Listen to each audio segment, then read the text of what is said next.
Gold has always had a way of turning heads and emptying pockets, luring humans into the dance of destiny and despair. Death was an afterthought when riches were potentially abundant.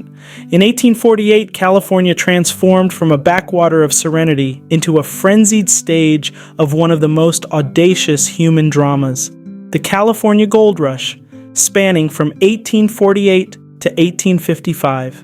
This chaotic period didn't just reshape the terrain of California, it completely rewrote the social and economic scripts of the entire United States. Before the metallic allure sparked a nationwide frenzy, California was a quiet expanse, more a sleepy realm than a bustling beacon of the American dream. As a former Mexican territory ceded to the U.S. after the Mexican-American War, it was sparsely populated by indigenous peoples. It is important to note that the word ceded is loosely used. Anyway, a few resilient Mexican ranchers and scattered bands of American settlers. They led undisturbed lives amidst the tranquil valleys and along the sun-kissed Pacific coast, with the total population barely scratching 14,000 souls. They were blissfully unaware that their world was about to get turned upside down, slapped around, while being drunk with greed, profits, hatred, and wealth. It all changed on January 24, 1848, when James W. Marshall, a carpenter working on John Sutter's new sawmill, caught the sparkle of gold in the American River. Amazing how such a small event would change the world. This accidental discovery would prove catastrophic to Marshall's fortune. He never made a dime from the gold that triggered the rush. That is the irony of life in a dirty bottle. John Sutter, his employer, initially tried to suppress the news, fearing the onslaught of gold-thirsty migrants would trample his agricultural dreams underfoot. But secrets, especially golden ones, have a way of making themselves known. Greed will find you and choke the life out of you. Greed comes from within. Live within the poor and the rich, our people and corporations. Anyway, by March, the cat was out of the bag, thanks to Sam Brannan, a crafty storekeeper who sprinted through San Francisco's streets, yelling about the gold discovery. The phrase, "gold, gold, gold from the American River," quickly became the rallying cry for one of the largest mass migrations in history. From 1848 to 1855, around 300,000 adventurers poured into California, drawn by the magnetism of instant wealth. This era gave birth to the term 49er, denoting the flood of prospectors who arrived in 1849, all hungry to right their riches in the sands of California's rivers. Little did they know, the real fortunes were often made not with a pan or pickaxe, but through the selling of supplies to the hopeful masses. The stage was set, the actors assembled, and the play of greed, hope, and human fervor was about to commence. A bloody stage that will forever leave marks, bruises, and golden wounds in the name of gold. While Americans flocked from every dusty corner of the states, particularly the genteel and crowded eastern seaboard, the gold rush was like a beacon of bedlam that also beckoned to prospectors from as far as Latin America, Europe, Australia, and Asia. The siren sounds of wealth was deafening. By 1852, nearly 25,000 Chinese immigrants had landed, making up about 10% of California's motley crew of a population. It seemed everyone wanted a piece of the golden pie. However, this massive human deluge did have its awkward moments. The region's infrastructure, which could barely support a decent traffic jam, was now tasked with accommodating a sudden swarm of gold-hungry adventurers. By September 1850, California, buzzing with the frenzied scribbling of prospectors' dreams, swaggered into the Union as the 31st state.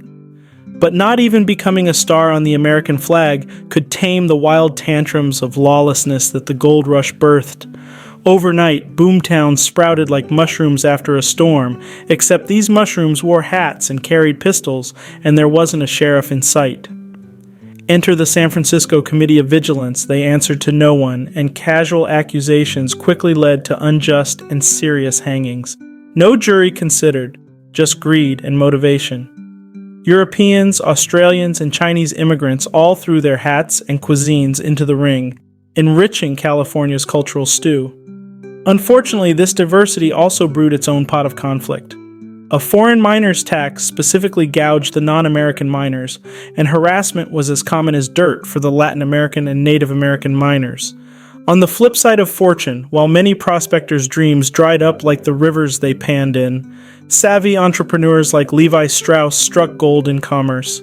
Arriving in 1853 with dreams of selling tents, Strauss quickly switched to riveting jeans when he saw miners tearing through their trousers faster than they could say, "Eureka." Meanwhile, Sam Brannan, the man who could have sold ice to Eskimos, chose instead to sell picks and shovels, turning a screaming profit and earning the title of California's first millionaire. As gold veins thinned, towns like Bodie boomed and then busted, their populations peaking before plummeting into ghostly silence, preserved today only as eerie historic parks. Meanwhile, the mining got meaner.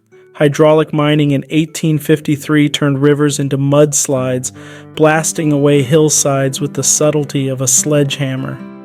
This environmental catastrophe played on until 1884 when it was brought to a court-ordered halt by furious farmers. But the damage was done. California's landscapes were forever scarred, a testament to the human thirst for gold. As the gold petered out, the small-time miners were pushed out by big-time corporations, armed with steam-powered behemoths and wage slaves, signaling the end of the rugged individual prospector and the rise of industrial gold digging. In the gold rush's aftermath, the true legacy was not just the wealth it generated, but the landscapes and lives it altered, a stark reminder of the price of prosperity. It wasn't the average Joe swinging a pickaxe who struck it rich, far from it. Rather, the folks selling the shovels, guys like Levi Strauss and many others. Fast forward to today, and it's not so much the individual crypto miners, but the big tech platforms that are cashing in. As the saying goes, it is more profitable to mine the poor miners at scale than mine gold. Enter characters like Sam Bankman, the big fraud of FTX, modern-day prospector turned digital desperado. He mined trust and investor dollars until, well, the mine collapsed, destroying lives, hopes, dreams. Both eras show us that while the face of fortune hunting changes. From gold nuggets to digital coins, same playbook, different century, different folks, same greed, and the poor always lose despite the rules. As the 1860s dawned, the gritty, free-for-all spectacle of the California gold rush was bowing out, replaced by the boardroom dramas of corporate mining. Individual fortune seekers with pans and dreams were ousted by entities like the Homestake Mining Company in South Dakota, who turned gold digging into a long-term investment with industrial-scale operations that could make Midas blush. The gold rush era wasn't just the good old tale of adventure and striking it rich. It was also a breeding ground for a darker narrative, one dripping with crime and fueled by insatiable greed. Take the chilling murder of Dr. John V. Webster in 1850, for instance. In a plot twist worthy of a penny dreadful, Dr. Charles Cora offed his colleague over a financial squabble in San Francisco, a crime that ripped the veneer off the lawless boomtowns consumed by gold lust. The San Francisco Committee of Vigilance, acting as judge, jury, and executioner, responded by decorating their town with Cora's swinging corpse. From 1849 to 1851, the lynchings of Mexican and Chilean miners turned the American dream into a nightmare for many, illustrating how xenophobia could escalate into fatal violence over accusations as flimsy as a prospector's claim. Similarly, the high-stakes murder of Sheriff David S. Terry in 1856 turned political debate into a deadly duel, highlighting just how deeply the state's newfound wealth could divide its people. Not to be outdone, Rattlesnake Dick's stagecoach robbery in 1856 added a Wild West flair to the criminal chronicles, with Richard Barter making off with a whopping $80,000 in gold dust before meeting his maker. This heist became the stuff of outlaw legend, further cementing the gold rush's reputation as a time when the lines between hero and villain were blurred by gold fever. And who could forget the dramatic finale in the murder of James King of William? The 1856 assassination of this anti-corruption journalist by political figure James P. Casey not only underscored the pervasive corruption, but also punctuated the era's lawlessness, prompting yet another public execution courtesy of the ever-busy San Francisco Committee of Vigilance. The California Gold Rush, less about striking it rich, more about sparking a frenzy as stable as today's Bitcoin market. As miners dug through mountains, they dug up society's very foundations too. It's a wild, historical ride that mirrors our current tech gold rushes. Anyway, wishing you the best in the real world.